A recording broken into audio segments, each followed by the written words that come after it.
Bismillahirrahmanirrahim. Assalamu alaikum dear students and welcome in the Stars Academy Lahore, Allama Iqbal Town campus.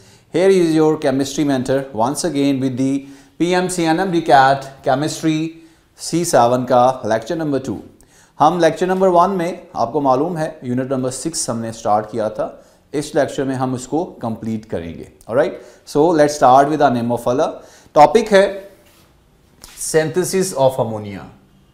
If you see your NMD CAT 2020 paper तो आपको उसमें इसी topic से related MCQs मिलेगा. Equation लिखी हुई और पूछा गया है दैट कि इसको अमोनिया को किस प्रोसेस के तहत बनाया जाता है. And very simple answer, Haber process. Here is the equation N2 plus 3H2 and we get ammonia gas. सबसे पहला इसका जो पोर्शन है वो है इसकी कंडीशंस, ऑप्टिमम कंडीशंस का. तो मैं उसकी हेडिंग लिख देता हूं. स्ट्रेट फॉरवर्ड इसी में से MCQ बन जाता है. ऑप्टिमम कंडीशंस इसकी तरफ आते हैं अभी. ओके, इसके लिए हमें टेम्परेचर चाहिए होता है, प्रेशर चाहिए होता है और कैटलिस्ट चाहिए होता है अभी. ठीक है, टेम्परेचर चाहिए होता है हमें 400 डिग्री सेल्सियस. 273 ऐड करेंगे 673 kelvin. That is the optimum temperature. Pressure इसके लिए होता है 200 to 300 ATM प्रेशर चाहिए होता है. कैटलिस्ट चाहिए होता है, आयरन के पीस चाहिए होते हैं हमें और इसको इम्बीड किया जाता है किसके साथ. सिलिका होता है, मैग्नीशिया होता है और एल्यूमिना होता है अभी. ठीक है, साथ साथ MCQ भी सॉल्व करते जाते हैं. Look at that. Optimum conditions for the Haber process. This temperature okay, this temperature okay, 200 to 300 ATM pressure okay. All of these are perfect conditions. Clear हो गई बात. अब आते हैं नेक्स्ट रिएक्शन नेचर के ऊपर. Keep in your mind when Haber made this ammonia, ये reversible process है. तो नेचर देखी गई that this is a exothermic reaction. ठीक है, और एक्सोथर्मिक का पता ही है, हीट जो है वो क्या होती है, इवॉल्व होती है.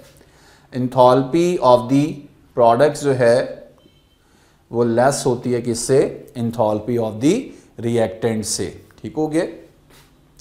टेम्परेचर जो है ये यील्ड के क्या है, इन्वर्सली प्रोपोर्शनल है. या ऐसे कह सकते हैं टेम्परेचर बैकवर्ड डायरेक्शन के डायरेक्टली प्रोपोर्शनल है और टेम्परेचर फॉरवर्ड डायरेक्शन के क्या है, इन्वर्सली प्रोपोर्शनल है.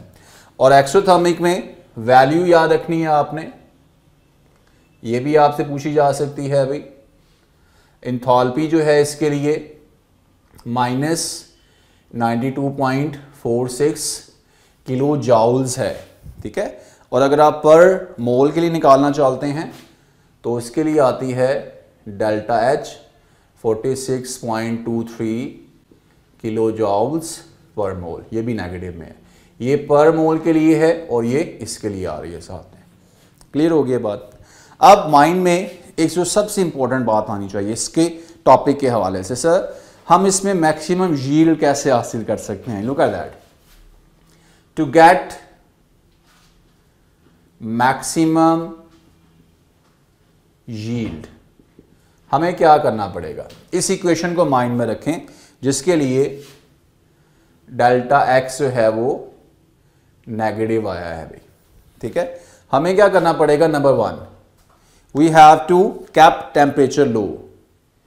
टेम्परेचर हमें डिक्रीज करना पड़ेगा. ओके, अगर आपके माइंड में प्रेशर से रिलेटेड बात आ रही है तो पिछले लेक्चर में हम ये बात कर चुके हैं. मोल्स देखने पड़ते हैं. ये देखें, number of moles of product less than है किससे, number of moles of reactants. तो क्या मतलब हुआ इसका भी, इसका मतलब ये है कि हमें क्या करना पड़ेगा, वी शुड क्या करें भी, प्रेशर को अगर मैं बढ़ाऊंगा तो ये फॉरवर्ड जाएगा, वी शुड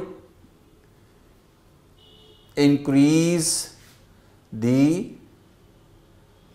प्रेशर, इस चीज को माइंड में रखते हुए।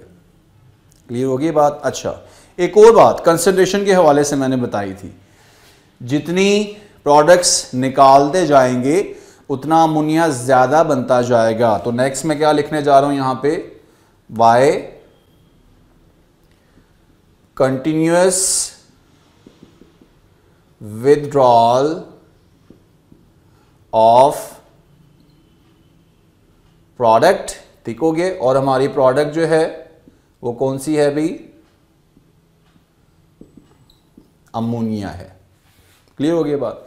यहां पे कुछ स्टूडेंट्स के माइंड में ये बात आती है कि सर जब हम ये कहते हैं टेम्परेचर, क्या उसको बहुत ही ज्यादा कम कर देना चाहिए? नो, आपको यहां पर नजर आ रहा है ऑप्टिमम कंडीशन, आपकी बुक में ग्राफ भी बना हुआ है। हमें इतना लो टेम्परेचर नहीं रखना कि उसका रेट ऑफ रिएक्शन जो है वो ही बेटा डिस्टर्ब हो जाए।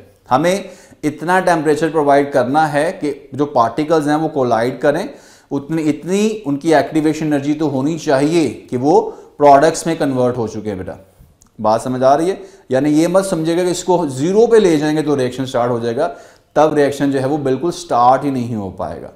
क्लियर होगी ये बात। अच्छा भी, तो इसके टॉपिक के हवाले से मैंने आपको कैटेगोरिकली बता दिया है, ऑप्टिमम कंडीशन में से MCQs आ सकता है। उसके बाद ये आपको मैंने कंडीशंस के साथ रिलेट कर दिया है with the values of exothermic reaction, and this is most important भी। क्या किया जाए, अमोनिया चाहिए ज़्यादा, अमोनिया निकालते जाए, अमोनिया बनता जाएगा। प्रेशर को हमें बढ़ाना पड़ेगा, ठीक है, और टेम्परेचर को हमें क्या करना पड़ेगा, लो करना पड़ेगा भी। क्लियर है? चलिए आगे मूव करते हैं अभी। नेक्स्ट आते हैं भी इस टॉपिक के बाद सिंथेसिस ऑफ सल्फ्यूरिक एसिड। ठीक है, कौन सा प्रोसेस होता है ये? कॉन्टैक्ट प्रोसेस कहते हैं इसको। This is synthesized by the contact process. Look at that. Sulphur dioxide को ऑक्सीडाइज किया जाता है into the sulphur trioxide, delta H होता है -194 किलो जॉल्स पर मोल। ठीक है, अच्छा भी अगर हम इसको आगे मूव करें बेटा, तो ये भी एक्सोथर्मिक रिएक्शन होता है अभी। ठीक है, चलिए मार्कर जरा मैं चेंज कर लेता हूं बेटा जी, ये वाला ठीक है। ऑलराइट, तो आगे जब मूव करते हैं अभी, एक्सोथर्मिक मैंने लिख दिया है, इससे क्या मुराद लेंगे हम? सर अगर ये भी एक्सोथर्मिक है तो दोबारा मुझे लिखने की जरूरत नहीं है। Enthalpy of the products reactant से कम, टेम्परेचर बढ़ाएंगे तो यील्ड कम, टेम्परेचर कम रखना पड़ेगा।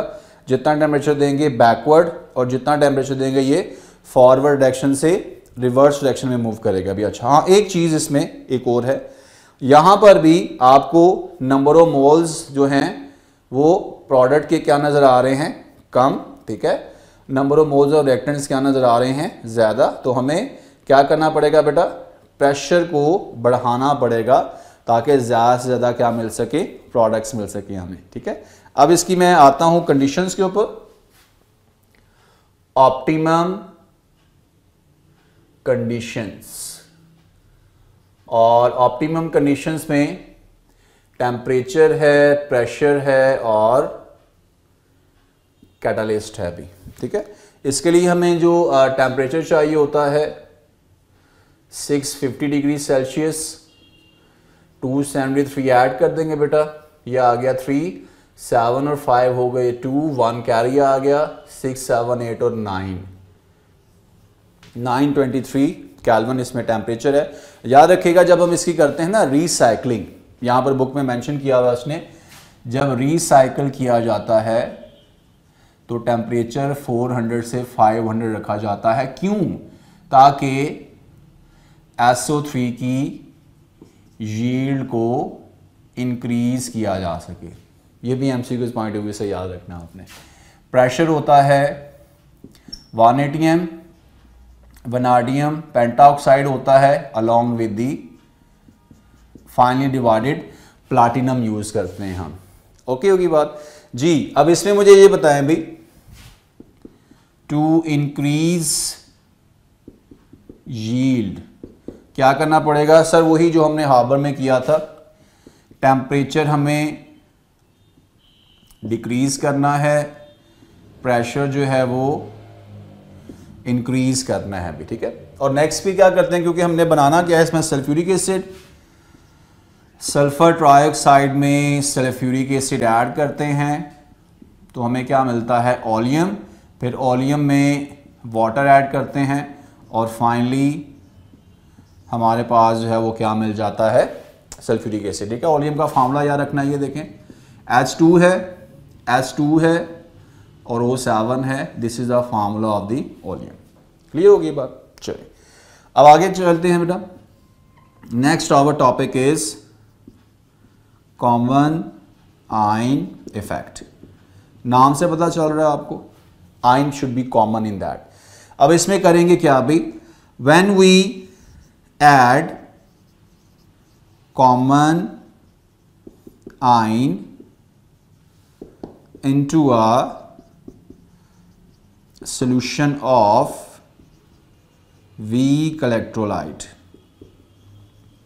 एक सॉल्यूशन है जिसमें वीक इलेक्ट्रोलाइट मौजूद है भाई, और हमने कॉमन क्या कर दिया, उसमें से आयन ऐड कर दिया, तो इसका रिजल्ट क्या हो गया? देखें बेटा, इट विल डिक्रीज। क्या होगा बेटा? It will decrease the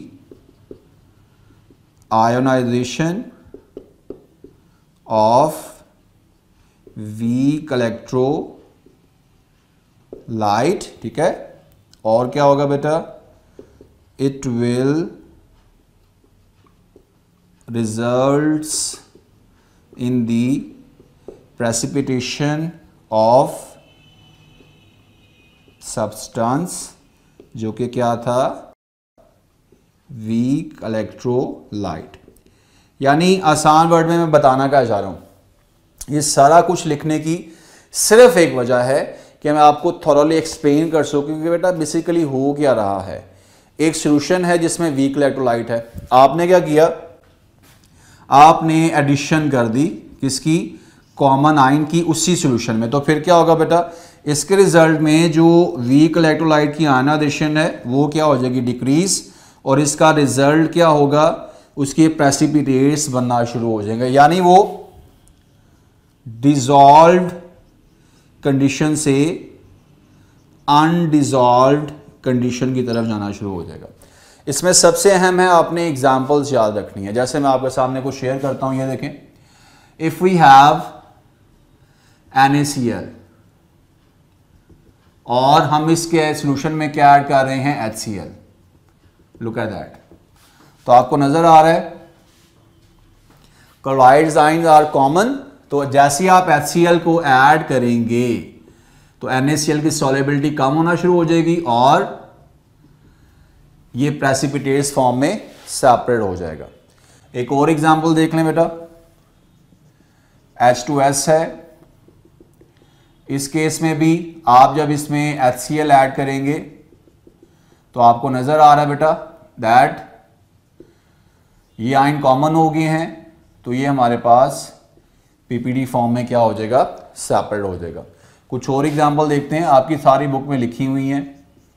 KClO3 है, K प्लस ClO3 नेगेटिव है, इसमें KCl ऐड कर दें, अगेन ये कॉमन है। ओके, नेक्स्ट है बेटा अमोनियम।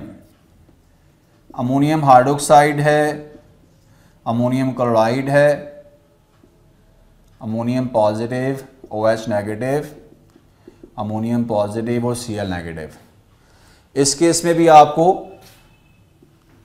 कॉमन आयंस जो हैं वो नजर आ रहे हैं भाई, सॉल्युबिलिटी कम हो जाएगी। तो ये सारे एग्जाम्पल में कॉमन क्या है भाई sir, they will have may be A9 in common, may be cation in common, और जब ऐसा होगा तो सॉल्युबिलिटी ऑब्वियसली क्या हो जाएगी, डिक्रीज होना शुरू हो जाएगी, प्रेसिपिटेट्स बनना शुरू हो जाएंगे अभी। ओके होगी बात। To get 25,000 plus MCQs practice tests for FSC and MDCAT preparation, download Stars Academy e-learning app. Link is given in the description below and start your excellent preparation today.